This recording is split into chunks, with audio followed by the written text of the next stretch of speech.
Right Varshini, ఎలా వెళ్ళావు ఏంటి? నైట్ అంతా కూడా నిన్నటి నుంచి తల్లిదండ్రులు కావచ్చు, నిన్ను చూసిన వ్యక్తులు కావచ్చు, ప్రతి ఒక్కరు కూడా రాత్రి ఏమైపోయింది ఏంటి, అమ్మాయి ఎక్కడికి వెళ్ళింది ఏంటి అని చెప్పి చాలా ఆందోళన చెందారు. ఏంటి మరి ఎలా వెళ్ళావు ఏంటి అసలు?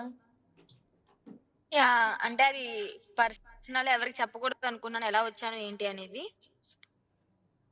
ఓకే. కానీ అఘోరం దగ్గరికి అయితే వచ్చేసాను సేఫ్ గా. ఎటువంటి ఆటంకం లేకుండా సేఫ్ గా రీచ్ అయిపోయాను. నన్ను పికప్ చేసుకున్నారు. ఓకే. సో మొత్తానికి అయితే నువ్వు అనుకున్నది చేసావు. అనుకున్నది చేసావు అంటే అది నా జీవితం అనుకున్నాను కాబట్టి చేయాల్సి వచ్చింది ఖచ్చితంగా.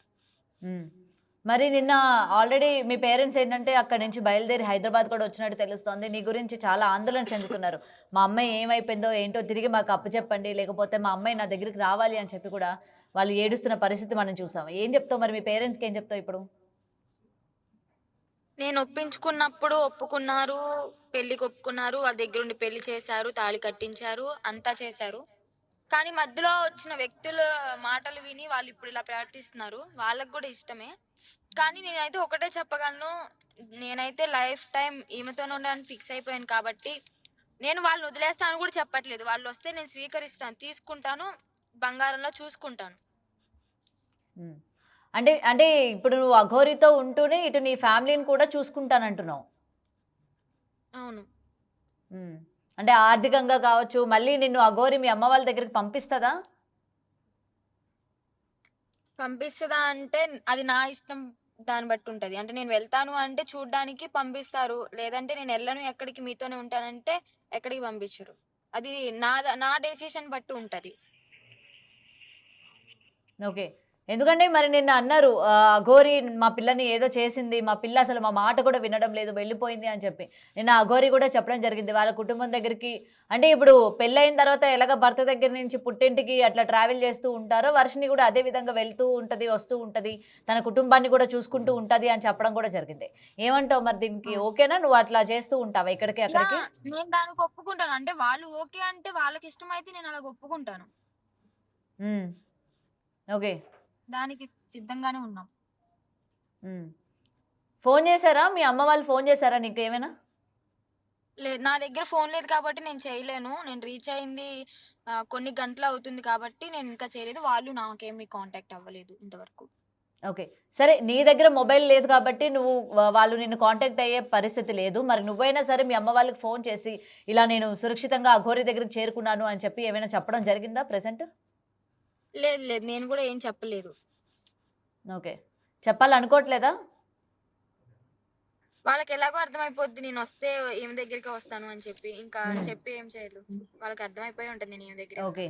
సో ప్రెసెంట్ ఏంటి నెక్స్ట్ ఏం చేయాలనుకుంటున్నారు? ఏంటి మళ్ళీ ఎక్కడికి వెళ్తారు? నీ భవిష్యత్తు ఏంటి? నెక్స్ట్ నువ్వు ఏ స్టెప్ అయిపోతున్నావు? ఆల్రెడీ నువ్వు స్టడీస్ అన్నవి డిస్కంటిన్యూ కాబట్టి నువ్వేమైనా చదువుకునే ప్రయత్నం చేస్తావా? అఘోరి నుంచి చదివిస్తుందా? లేకపోతే మీరు ఇద్దరు కలిసి నెక్స్ట్ స్టెప్ ఎక్కడ వేయాలనుకుంటున్నారు? ఏంటి అసలు? చదువు అంటే అది కంటిన్యూ అవుతూనే ఉంటుంది స్టడీ.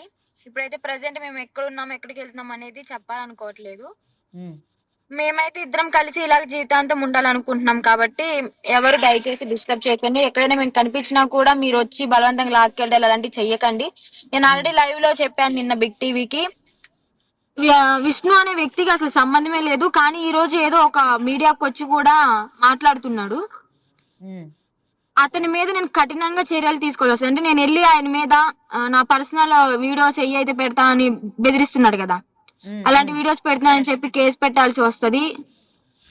పెంచినవాడు పెంచినంత వరకే ఉండాలి, నా ఇష్టాల జోలికి రాకూడదు అని చెప్పి అలా కూడా కేసు పెట్టాల్సి వస్తుంది.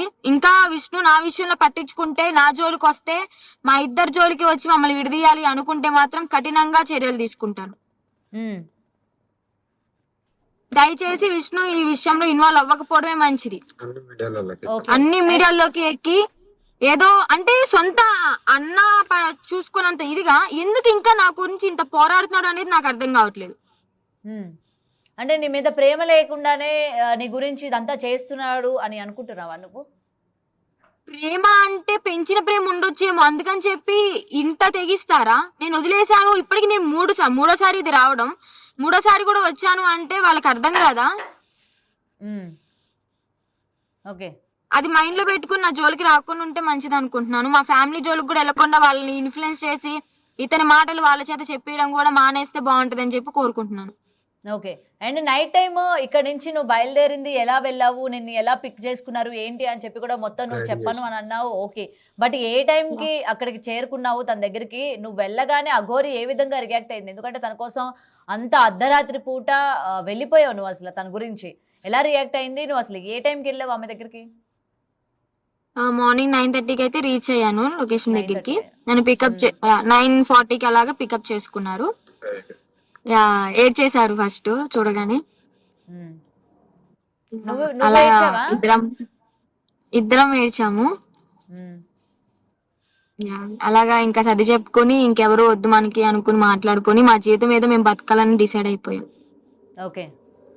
సో ఇంక మీ లైఫ్ ఏంటో మీరు లీడ్ చేసుకుందాము అని చెప్పి అనుకుంటున్నారు అనమాట. అయితే ఇప్పుడు ప్రెసెంట్ ఏదైతే జ్యోతిర్లింగాల్ని నేను దర్శించుకోవాలి అని అఘోరి చెప్తూ ఉందో ఇప్పుడు మీరు అటు వెళ్తున్నారా? లేకపోతే నిన్న చెప్పడం జరిగింది కదా ఇంటికి తీసుకెళ్తాను, ఇంట్లోని ఇంకా తన కుటుంబ సభ్యులు నువ్వు మొత్తం ఒక ఫ్యామిలీ లాగా మేము కలిసి ఉంటామని చెప్పడం జరిగింది కదా, అలా మీరు ఏమైనా ఇంటికి వెళ్తారా లేకపోతే ఏంటి?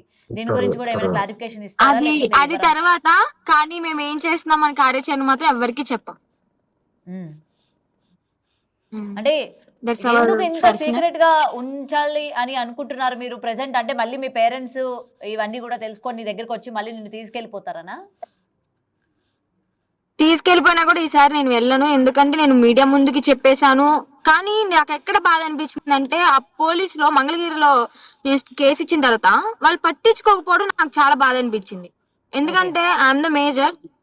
ఓకే, పేరెంట్స్ గా వాళ్ళకి సపోర్ట్ చేసి ఉండొచ్చు, కానీ ముందు నేను ఇచ్చాను కాబట్టి నా బాధ కూడా వాళ్ళు అర్థం చేసుకోవాలి కదా. కానీ నా కేసు తీసుకోకుండా పట్టించుకోకుండా మూలపడేసి మా పేరెంట్స్ ఇచ్చింది తీసుకొచ్చి అది లీడ్ చేస్తున్నారు వాళ్ళు, అది మెయిన్ హైలైట్ చేస్తున్నారు. కానీ వాళ్ళకన్నా ముందు నేను ఇచ్చేసి నా